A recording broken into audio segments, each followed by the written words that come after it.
สบายดีมื้อนี้มาพบกับ DK โนหนึ่งมื้อนี้แม่นมื้อวันที่14เดือน11ข่อยสิมาแบ่งปันความรู้เกี่ยวกับการเทรดตาม FC ขอกันเข้ามาว่าเทรดเหรียญทองคำให้เบิ่งแหน่ข่อยก็จะเทรดให้ตามคำขอก่อนอื่นเลยต้องบอกว่า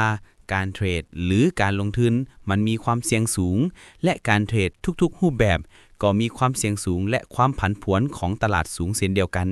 หรืออาจเห็นให้เงินที่เจ้ามีอยู่นั่นหายหมดไปได้ทุกๆเมื่อถ้าเจ้าบ่มีความรู้หรือการศึกษาเจ้านั่นบ่ดีพอมื้อนี้ข้อยใช้งบ$300เอากำไร 10% ก็ประมาณ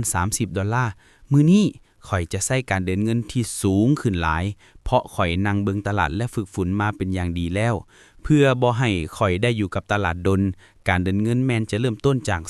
$20แบบนี้ถือว่าสูงหลายโดยการบริหารเงินแบบนี้ถือว่าต้องมีประสบการณ์สูงและความรู้หลายทั้งนี้ทั้งนั้นต้องผ่านการฝึกฝนอยู่ตลอดจึงสามารถบริหารทุนแบบนี้ได้นอกจากนั้น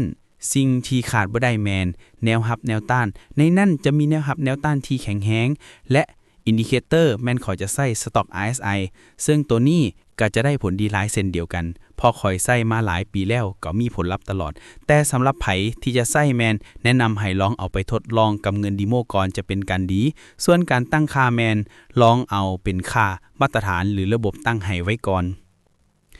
ข่อยเคยเว้าในทุกๆคลิปเสมอเลยว่าถ้าจะเทรดแม่นต้องนั่งเบิ่งตลาดประมาณ30นาทีหา1ชั่วโมงก่อนฝึกผลเงินดีโมตามงบของผลบัญชีจริงเฮาเพื่อจำลองการเข้าออเดอร์ของเฮาก่อน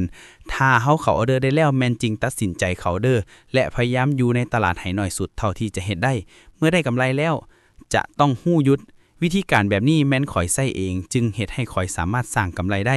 การเทรดข่อยอยากบอกว่าข่อยเองก็บ่ได้เทรดบวกในทุกๆมื้อข่อยก็เทรดมีลบบางมื้อบวกบางมื้อแต่โดยภาพรวมใน1เดือนข่อยเฉลี่ยแล้วข่อยมีกำไร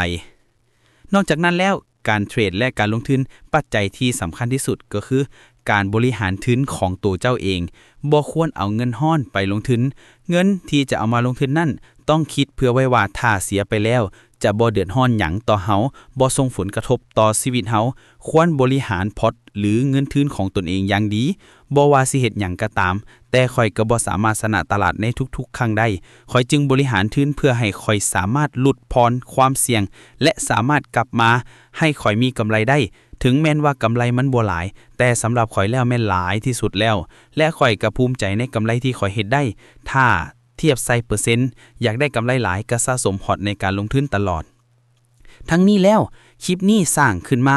เป็นเพียงแนวทางการศึกษาและการให้ความรู้เท่านั้นบ่ได้แนะนำหรือซักซ้วนผู้ใดมาลงทุนทั้งสิ้นท้ายนี้ไผที่ยังบ่ได้กดติดตามฝากกดติดตามและกดไลค์กดแชร์หรือกดคอมเมนต์อยากให้เฮ็ดคลิปแบบใดสามารถแนะนำได้ขอขอบใจ